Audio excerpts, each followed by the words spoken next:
Hey hello welcome to study classes. तो जैसा कि आप लोग देख पा रहे हैं, आज हम लोग डिस्कस करने वाले हैं जैक का सोशल साइंस का मॉडल पेपर।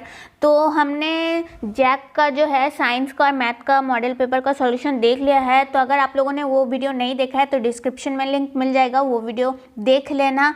और बस वीडियो शुरू करने से पहले मैं ये कहना चाहूँगी कि वीडियो को कंप्लीट करके देखना, तभी आप लोगों को पूरा बेनिफिट मिलेगा। ठीक है, तो जैसा कि हम लोग यहाँ पे देख रहे हैं, ये सेट 1 है और आप लोगों को सोशल साइंस में 3 घंटे मिलने वाले हैं। यहाँ पे इतिहास का आप लोगों को 23 अंक, भूगोल का भी 23 अंक, नागरिक शास्त्र यानी सिविक्स का भी 22 अंक और अर्थशास्त्र का यानी इकोनॉमिक्स का 22 अंक मिलने वाला है। तो आप लोगों को हर एक सब्जेक्ट में यानी इतिहास, भूगोल, नागरिक शास्त्र में हर एक सब्जेक्ट में यहाँ पे कुछ ऑब्जेक्टिव क्वेश्चंस दिए गए हैं। तो सबसे पहले हम लोग थोड़ा बहुत ऑब्जेक्टिव क्वेश्चंस की ऊपर ध्यान दे देते हैं, फिर हम लोग सब्जेक्टिव क्वेश्चंस की तरफ आगे बढ़ेंगे। ठीक है, तो चलो सबसे पहले इतिहास के बारे में बात कर लेते हैं। सो यहाँ पे 1 अंक ऑब्जेक्टिव क्वेश्चन का है। सबसे पहला यहाँ पे आप लोगों को क्वेश्चन दिख रहा है कि सामाजिक उपबंध नामक पुस्तक के लेखक कौन थे। सामाजिक उपबंध नामक पुस्तक के लेखक कौन थे। तो यहाँ पे ऑप्शन में है रूसो, ठीक है, रूसो, मांत्रेक्यू, दिदरो, जयालॉक। तो इसका सही आंसर क्या हो जाएगा? रूसो। ठीक है, रूसो ने जो है सामाजिक उपबंध नामक पुस्तक लिखी थी। ठीक है, चलो अब आगे बढ़ते हैं क्वेश्चन नंबर 2 की तरफ। तो जालियांवाला बाग की घटना कब हुई? तो इसका आंसर सभी को पता होगा, जालियांवाला बाग हत्याकांड जो हुआ था वो 13 अप्रैल 1919 को हुआ था, है ना। चलो अब आगे बढ़ते हैं क्वेश्चन नंबर 3 के ऊपर कि जिउसेप्पे मैत्सिनो का जन्म कब हुआ। देखिए, जिउसेप्पे मैत्सिनो ये ऑब्जेक्टिव क्वेश्चन की तरह पूछा गया है इसका जन्म, लेकिन सब्जेक्टिव क्वेश्चन में इसका टिप्पणी यानी जिउसेप्पे मैत्सिनो कौन था, ये 2-3 मार्क्स के लिए भी कभी कभार पूछा जाता है। तो अगर ऐसा क्वेश्चन आप लोगों को मॉडल पेपर में दिख रहा है तो जाहिर सी बात है फाइनल एग्जाम में भी पूछने का बहुत उम्मीद बनता है। और यहाँ पे जितने भी ऑब्जेक्टिव क्वेश्चन आप लोगों को बने मतलब है वहाँ पे टिक करके रख लेना, क्योंकि शायद इसी में से 70% ऑब्जेक्टिव यहीं से फंस जाए, है ना, हो सकता है। तो क्वेश्चन नंबर 3 में है कि जिउसेप्पे मैत्सिनो का जन्म कब हुआ था। तो जिउसेप्पे मैत्सिनो का जन्म 1807 ईस्वी में हुआ था और उन्होंने 2 संगठन की स्थापना की थी, एक तो यंग इटली और दूसरा था यंग यूरोप, है ना। याद रखना चाहिए आप लोगों को ये सारे क्वेश्चन अच्छे से। Question number 4, Simon commission Bharat कब पहुंचा। तो साइमन कमीशन भारत कब पहुंचा था? साइमन कमीशन भारत 1928 ईस्वी में पहुंचा था, 1928। तो आप लोगों को पता है साइमन कमीशन क्यों भारत आया था? हमारा संविधान बनाने के लिए। उसमें कितने सदस्य थे? उसमें 5 अंग्रेज सदस्य थे और भारतीयों को लग रहा था कि अगर हमारे भारत देश का संविधान है तो हम भारतीयों को ही बनाना चाहिए, ना कि दूसरे देश के आए किन्हीं 5 लोगों के द्वारा हमारा संविधान बनना चाहिए। तो इसका बहुत विरोध हुआ था हमारे भारत में। साइमन कमीशन गो बैक नारा लग रहा था। लाला लाजपत राय की मृत्यु भी हो गई थी लाठीचार्ज में। ठीक है, तो ये सारे टॉपिक्स थोड़े बहुत याद रखने चाहिए आप लोगों को, तभी बात बनेगी। चलो, रिंडरपेस्ट क्या था? रिंडरपेस्ट क्या था? मछली रोग, पुष्प रोग, पशु रोग। तो इनमें से कोई नहीं। तो आप लोगों को पता होगा रिंडरपेस्ट जो था वो पशु रोग था। ठीक है, पशुओं में फैलने वाला एक रोग रिंडरपेस्ट था। चलो क्वेश्चन नंबर 6, प्रथम विश्व युद्ध कब हुआ था? तो आप सभी को पता है प्रथम विश्व युद्ध 1914 से 1918 ईस्वी में हुआ था। और द्वितीय विश्व युद्ध कब हुआ था? अगर कोई बता सके तो कमेंट बॉक्स में कमेंट कर देना, नहीं तो अभी मैं फ़िलहाल बता दे रही हूँ। द्वितीय विश्व युद्ध 1939 से 1945 तक हुआ था। ठीक है, ये बात याद रखना। फिर आप लोग अगर बाद में जाके आर्ट्स पढ़ते हैं तो आप लोग पढ़ेंगे कि 1945 के बाद क्या हुआ था, यूएनओ का संगठन हुआ था, ये सब बाद में पढ़ने वाली बात है। चलो फिलहाल तो यहाँ पे हम लोग ऑब्जेक्टिव क्वेश्चन को देख रहे हैं। यहाँ पे क्वेश्चन नंबर 7 में आप लोगों को कोष्टक में सही शब्द को चुनकर रिक्त स्थान की पूर्ति करना है हमें। ये भी ऑब्जेक्टिव क्वेश्चन ही है। तो क्वेश्चन नंबर 7 क्या है? स्पिनिंग जेनी मशीन का आविष्कार डैश ने किया था। स्पिनिंग जेनी का आविष्कार किसने किया था? तो जेम्स हरग्रीव्ज ने किया था। ठीक है, याद रखो। क्वेश्चन नंबर 8, गांधी इरविन समझौता को हुआ, गांधी इरविन समझौता डैश को हुआ, तो कब हुआ था गांधी इरविन समझौता? ये हुआ था 5 मार्च 1931 को, ठीक है, 5 मार्च 1931 को। तो यहीं तक हमारा हिस्ट्री इतिहास का ऑब्जेक्टिव क्वेश्चन खत्म होता है। आप लोग यहाँ पे देख रहे होंगे ये सब्जेक्टिव क्वेश्चन है, तो सब्जेक्टिव क्वेश्चन के ऊपर बाद में हम लोग डिस्कस करेंगे। देखिए यहाँ पे क्वेश्चन नंबर 12 देखिए आप लोग, यहाँ पे 5 नंबर का एक सब्जेक्टिव क्वेश्चन पूछा गया है आप लोगों का, यानी एक 5 नंबर का क्वेश्चन पूछा जाएगा। तो क्वेश्चन क्या है कि मारियन और जर्मनिया कौन थे, जिस तरह उन्हें चित्रित किया गया है उसका क्या महत्व है। देखिए मैंने ये क्वेश्चन आप लोगों को आई थिंक 2-3 महीने पहले इसको समझाया था, तभी मैंने बताया था कि ये जो क्वेश्चन है बहुत इम्पॉर्टेंट है, मारियन और जर्मनिया कौन थी। तो देखो आ गया ना मॉडल पेपर में।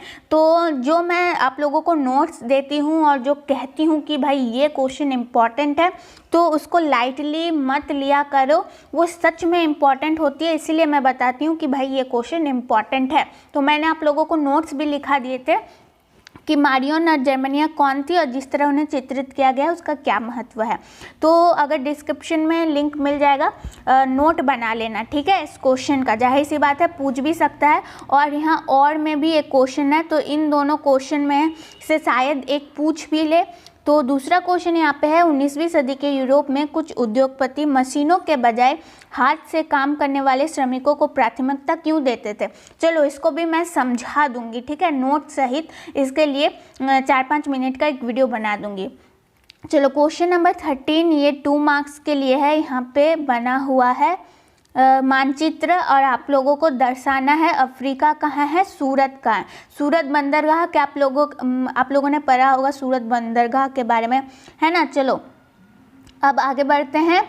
यहाँ पे भूगोल, तो यहाँ भी बहुविकल्प प्रश्न है 1 अंक के लिए। चलो इसको सॉल्व कर लेते हैं। तो क्वेश्चन नंबर 14 में क्या है कि निम्न में कौन सी एजेंसी सार्वजनिक क्षेत्र में स्टील को बाजार में उपलब्ध करवाती है, यानी वो कौन सी कंपनी है जो स्टील को बाजार में सार्वजनिक तरीके से उपलब्ध करवाती है। तो ऑप्शन में क्या क्या है, हेल, सेल, टाटा स्टील और MNCC।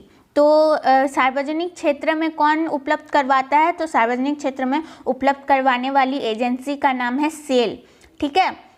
क्वेश्चन नंबर 14 यानी steel authority of India limited, आप लोगों को पता होगा इसका फुल फॉर्म SAIL यानी steel authority of India limited. चलो अब आगे बढ़ते हैं क्वेश्चन नंबर 15 की तरफ। क्वेश्चन नंबर 15 में क्या कहा गया है, देखो भारत का सबसे लंबा राष्ट्रीय राजमार्ग इनमें से कौन है। तो राष्ट्रीय राजमार्ग को हम लोग इंग्लिश में क्या कहते हैं, NH, तो नेशनल हाईवे। तो सबसे लंबा यानी इंडिया का सबसे लंबा NH नेशनल हाईवे कौन सा है। तो नेशनल हाईवे NH भी कहीं कहीं जगह लिखा होता है, तो आप लोगों को कंफ्यूज नहीं होना, और आप लोगों को पता होना चाहिए ये जो NH नंबर 7 है यानी राष्ट्रीय राजमार्ग नंबर 7 है, वो इंडिया का सबसे लंबा रूट है, सबसे लंबा राजमार्ग है। चलो क्वेश्चन नंबर 16 इनमें से कौन सी रबी फसल है। तो हम लोग ऑप्शन देख लेते हैं, कौन सी रबी फसल है पूछा गया, ठीक है। चावल, मोटियाना, चना, कपास। तो चना जो है वो रबी फसलों में से एक है। चलो क्वेश्चन नंबर 17 नवीकरणीय योग्य संसाधन का एक उदाहरण है सौर ऊर्जा, बॉक्साइट, कोयला, पेट्रोलियम। तो नवीकरणीय, सबसे पहले हमें समझना होगा कि नवीकरणीय संसाधन होता क्या है। तो नवीकरणीय संसाधन वैसे संसाधन को हम कहते हैं जिसका मतलब जो ख़त्म होने के बाद हम उसको फिर से पुनः प्राप्ति कर सकते हैं। तो मान लो अगर बॉक्साइट ख़त्म हो जाता है तो उसकी पुनः प्राप्ति में लाखों वर्ष लग जाएंगे। पेट्रोल को बनने में लाखों वर्ष लगते हैं। कोयला भी उसी प्रकार है, जीवाश्म ईंधन है ये सब ना। कोयला और पेट्रोल तो जीवाश्म ईंधन है, इसको बनने में तो लाखों साल लगते हैं। लेकिन सौर ऊर्जा किससे बनती है, सूर्य की प्रकाश से। तो सूर्य की प्रकाश से हम लोग ऊर्जा यानी संसाधन को जल्दी से प्राप्त कर सकते हैं। तो नवीकरणीय योग्य संसाधन का एक उदाहरण है सौर ऊर्जा, ठीक है। चलो अब आगे बढ़ते हैं तो यहाँ पे आप लोगों को 2 अंक यानी 40 शब्दों में उत्तर देना है। तो यहाँ पे मैं स्क्रीन रिकॉर्डिंग में बता रही हूँ। एक्चुअली मुझे प्रिंट करने का टाइम नहीं मिला और आप लोगों के पास भी टाइम कम है, तो मैंने सोचा ऐसे ही बना दूँ। तो अभी तो सब्जेक्टिव क्वेश्चन के ऊपर मैं नोट्स बना के आप लोगों को नहीं समझा सकती, इसलिए थोड़ी थोड़ी बातें मैं अभी बता देती हूँ। देखो, मैंने कहा था ना मिट्टी के ऊपर भूगोल से बहुत क्वेश्चन बनता है। मैंने जब भूगोल का आप लोगों का पूरा बुक का ऑब्जेक्टिव क्वेश्चन डिस्कस किया था, तब मैंने ये चीज़ आप लोगों को नोट करवाई थी कि मिट्टी जो हमारे देश में 6 प्रकार की मिट्टी पाई जाती है ना, लाल मिट्टी, काली मिट्टी, जलोढ़ मृदा, मरुस्थलीय मृदा। तो मैंने कहा था कि ये जो 6 मिट्टी है उसके बारे में आप लोगों को जानकारी रखनी चाहिए और नोट कर लेना। तो देखो आया कि नहीं, जलोढ़ मृदा के मुख्य विशेषताओं को लिखे, परंपरागत, और यहाँ पे क्वेश्चन है एक की परंपरागत और गैर परंपरागत ऊर्जा संसाधन में क्या अंतर है। तो ये सब आप लोग लिख सकते हो। वर्षा जल संग्रहण के क्या उद्देश्य, तो इसको तो अच्छा खासा आप लोग लिख सकते हो कि वर्षा जल संग्रहण करने का ये उद्देश्य है कि हम वर्षा के जल को अगर संग्रहित कर ले तभी हमारा जो पानी की उपयोगिता है उसको हम बैलेंस में ला सकते हैं ना। इससे हमारा जल को जो उपयोग करने के लिए हमें जल की आवश्यकता होती है वो हमारे पास रहेगा। ऐसे करके आप लोग लिख सकते हो। चलो ये वाला जो क्वेश्चन है मैं यहाँ पे आप लोगों को बताती हूँ कि चावल की खेती के लिए उपयुक्त भौगोलिक परिस्थितियों का वर्णन करें। ये वाला क्वेश्चन बहुत इम्पॉर्टेंट है। मैं ट्राई करती हूँ आज ही इसको नोट बना के आप लोगों के सामने वीडियो ला देने का, ठीक है। नोट सहित अगर आप लोग वीडियो देखते हैं तो आप लोगों के लिए अच्छा है। नोट सहित अगर मैं वीडियो लाती हूँ तो प्लीज़ यार प्लीज़, मैं कह रही हूँ नोट्स बना लो। मैं इतना मेहनत करती हूँ ताकि आप लोगों को अच्छे से नोट्स मिल सके, ठीक है ना। खुद नोट्स मैं बना लेती हूँ तो सोचती हूँ कि यार आप लोगों को भी नोट्स मिल जाए। चलो अब बढ़ते हैं नागरिक शास्त्र यानी सिविक्स की तरफ। यहाँ भी कुछ ऑब्जेक्टिव क्वेश्चंस आप लोगों को दिख रहे हैं। तो क्वेश्चन नंबर 24, झारखंड राज्य का गठन कब हुआ। तो ये सभी झारखंड के वासियों को, झारखंड के स्टूडेंट को जानना जरूरी है। तो झारखंड राज्य का गठन कब हुआ था। झारखंड राज्य का गठन 2000 ईस्वी में हुआ था। 2000 ईस्वी 15 नवंबर। डेट भी याद रखो, साथ में शायद डेट भी पूछ लिया जाए। तो झारखंड राज्य का गठन कब हुआ था और ये कैसे हुआ था, बिहार से अलग होके। बिहार और झारखंड जो था वो तो पहले एक ही राज्य था, एक ही स्टेट था ना। तो फिर बाद में वो दोनों बट गया। कब बट गया, 2000 ईस्वी 15 नवंबर 2000 ईस्वी में। चलो क्वेश्चन नंबर 25, 1970 और 1993 के मध्य बेल्जियम के संविधान में कितनी बार संशोधन किया गया। तो कितनी बार संशोधन किया गया, 4 बार संशोधन किया गया। वहाँ पे संघर्ष छिड़ा हुआ था, गृह युद्ध जैसा छिड़ा हुआ था, तो 4 बार संशोधन किया गया था। चलो क्वेश्चन नंबर 26, इनमें से कौन गैर लोकतांत्रिक देश है। तो पाकिस्तान में तो लोकतंत्र है, भारत तो लोकतांत्रिक देश है ही, विश्व का सबसे बड़ा लोकतांत्रिक देश है भारत। संयुक्त राज्य अमेरिका में भी लोकतांत्रिक देश है। तो इसका ऑप्शन नंबर डी हो जाएगा सही, कि कोई नहीं, ठीक है, यानी गैर लोकतांत्रिक देश कोई नहीं है। चलो question number 27, Bharatiya Janata party का मुख्य प्रेरक सिद्धांत क्या है। भारतीय जनता पार्टी का मुख्य प्रेरक सिद्धांत क्या है। तो ऑप्शन पढ़ते हैं पहले, बहुजन समाज, क्रांतिकारी लोकतंत्र, सांस्कृतिक राष्ट्रवाद या फिर आधुनिकता। तो अगर पूछा जाए भारतीय जनता पार्टी के बारे में तो आप लोग ऑप्शन सी सही लगा सकते हो, यानी सांस्कृतिक राष्ट्रवाद, ठीक है। चलो अब आगे बढ़ते हैं। क्वेश्चन नंबर 28, भारतीय कम्युनिस्ट पार्टी की स्थापना कब की गई। तो इसका आंसर आप लोगों को पता होगा, 1925 में। भारतीय कम्युनिस्ट पार्टी की स्थापना 1925 में की गई, ये याद रखना। चलो यहाँ भी कोष्टक हमें भरना है, यानी इतिहास में और नागरिक शास्त्र में अच्छा खासा ऑब्जेक्टिव क्वेश्चन हमें देखने को मिल जाएगा। तो मैंने इतिहास का ऑब्जेक्टिव क्वेश्चन का वीडियो बना रखा है, भूगोल का भी बना रखा है, और अगर आप लोग चाहते हैं कि सिविक्स का भी बनाऊं तो एक बार कमेंट बॉक्स में कमेंट कर देना कि दीदी नागरिक शास्त्र का भी, यानी सिविक्स CIVICS सिविक्स का भी ऑब्जेक्टिव क्वेश्चन के ऊपर वीडियो बना दीजिए, ठीक है। चलो क्वेश्चन नंबर 29 देख रहे थे ना हम लोग कि श्रीलंका स्वतंत्र राष्ट्र में बना, यानी ये वाला क्वेश्चन ना बहुत इम्पोर्टेंट है। देखो मैं अपनी बात बताती हूँ, मुझे याद है जब मैंने जिस साल एग्ज़ाम दिया था ना, ये क्वेश्चन पूछा गया था। जब मैंने एग्ज़ाम दिया था 10th का, तो ये क्वेश्चन हमारे पेपर में भी आया था कि श्रीलंका स्वतंत्र राष्ट्र कब बना। क्वेश्चन नंबर 29, तो कब बना था? 1948 ईस्वी में। चलो question number 30, Bahujan Samaj party का गठन कब किया गया? तो बहुजन समाज पार्टी का गठन 1984 ईस्वी में किया गया था। ठीक है, 1984 ईस्वी में। क्वेश्चन नंबर 31, क्वेश्चन नंबर 31 में पूछा गया है कि 22 भाषाओं को भारतीय संविधान की डैश अनुसूची में रखा गया है। तो इसका आंसर भी आप लोगों को पता होगा, 8वीं अनुसूची में। ठीक है, 8वीं अनुसूची में इंडिया के 22 भाषाओं को दर्जा दिया गया है। आप लोगों को ये भी याद रखना चाहिए कि 8वीं, शायद क्वेश्चन थोड़ा उलट कर पूछ ले कि 8वीं अनुसूची में भारतीय संविधान के कितने भाषाओं को रखा गया है, मतलब भारतीय संविधान के 8वीं अनुसूची में कितने भाषाओं को रखा गया है? तो 22 भाषाओं को रखा गया है। चलो आगे बढ़ते हैं। क्वेश्चन नंबर 32, केंद्र के साथ राज्य सरकारों की साझी दिलचस्पी वाले विषय डैश के अंतर्गत आते हैं। केंद्र के साथ राज्य सरकार, तो देखो यहाँ पे क्या क्या बात की गई? संघ सूची, संवर्धित सूची। ठीक है ना, तो एक सूची में राज्य सरकार के चीज़ों को रखा जाता है, एक सूची में केंद्र सरकार के, और एक सूची में यानी समवर्ती सूची में यहाँ पे केंद्र और राज्य दोनों के सरकारों, मतलब दोनों सरकार जो मिली जुली नियम बनाते हैं उसको समवर्ती सूची में रखा जाता है। ठीक है, चलो अब आगे बढ़ते हैं। अर्थशास्त्र, यहाँ पे अच्छा एक सब्जेक्टिव क्वेश्चंस को देख लेते हैं, या फिर मैं बाद में बता ही दूंगी सब्जेक्टिव क्वेश्चन को। तो सबसे पहले यहाँ पे अर्थशास्त्र की बात कर लेते हैं, यानी इकोनॉमिक्स की। तो क्वेश्चन नंबर 37, विश्व व्यापार संगठन की स्थापना कब हुई? तो विश्व व्यापार संगठन की स्थापना कब हुई थी? तो आप लोगों को पता होगा 1995 में, यानी 1995 में। चलो आगे बढ़ते हैं। क्वेश्चन नंबर 38, राष्ट्रीय ग्रामीण रोजगार गारंटी अधिनियम कितने जिलों में लागू किया गया है? ये क्वेश्चन भी बहुत इम्पॉर्टेंट है।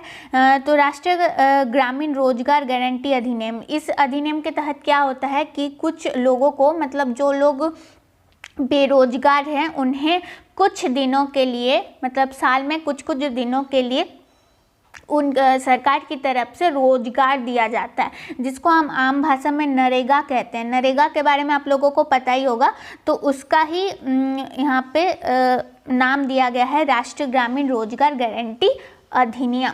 तो इसकी स्थापना यानी इसको कितने जिलों में लागू किया गया है, ये पूछा गया है ना कि राष्ट्रीय ग्रामीण रोजगार गारंटी अधिनियम कितने जिलों में लागू किया गया है। तो इसका सही आंसर आप लोगों को पता होगा, 200 जिलों में। ठीक है, 200 जिलों में। क्वेश्चन नंबर 39, रोजगार की परिस्थितियों के आधार पर आर्थिक गतिविधियों कितने क्षेत्रक में बांटा गया है? कितने क्षेत्रक में बांटा गया? तीन क्षेत्र में बांटा गया है।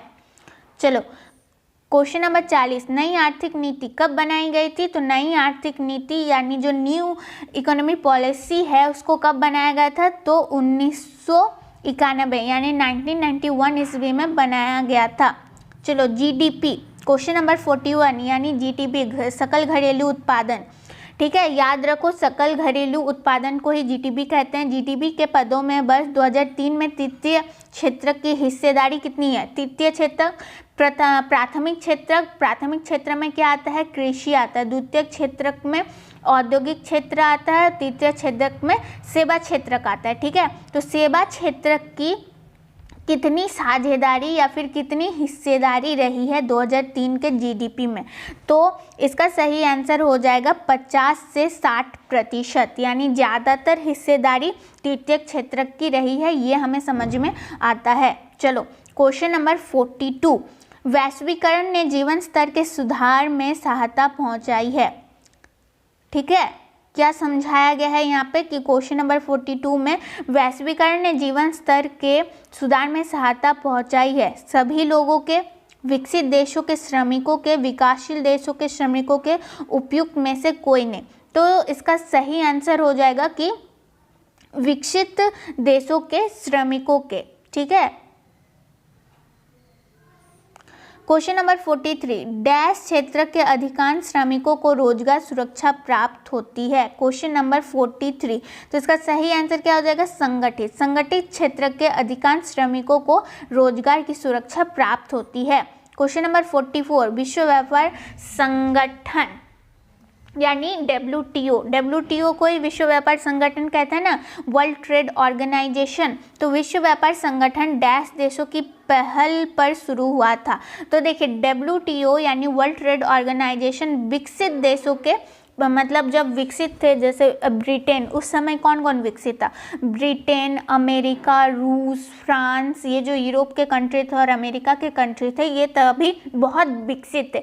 तो उन्होंने सोचा कि एक ऐसा संगठन बनाया जाए विश्व स्तर पे जो कि हमारे व्यापार के लिए काम करे, है ना। तो ये विकसित देशों की पहल थी। तो क्वेश्चन नंबर 44 का आंसर हो जाएगा विकसित, यानी विश्व व्यापार संगठन विकसित देशों की पहल पर शुरू हुआ था। चलिए क्वेश्चन नंबर 45, तृतीय क्षेत्र को डैश भी कहा जाता है। तो थोड़ी देर पहले बात हुई थी, तृतीय क्षेत्र को सेवा क्षेत्रक भी कहते हैं, और यहाँ पे औद्योगिक क्षेत्र को हम लोग द्वितीय क्षेत्रक कहते हैं, और प्राथमिक क्षेत्र को कृषि क्षेत्रक कहते हैं। ठीक है। चलो यहाँ पे आप लोगों को सब्जेक्टिव क्वेश्चन दिख रहा होगा। तो यहाँ पे मैंने अभी ऑब्जेक्टिव क्वेश्चन के ऊपर बात कर लिया है। कहीं भी क्वेश्चन में आप लोगों को अगर लगता है कि दीदी यहाँ पे नोट्स के साथ ये क्वेश्चन अवेलेबल करवा दो, समझा दो, तो कमेंट बॉक्स में कमेंट करना। और कुछ भी प्रॉब्लम होता है तो भी कमेंट बॉक्स में कमेंट कर सकते हो। अगर वीडियो बेनिफिट लगे तो लाइक करना ना भूलना। सो आज के लिए बस इतना ही।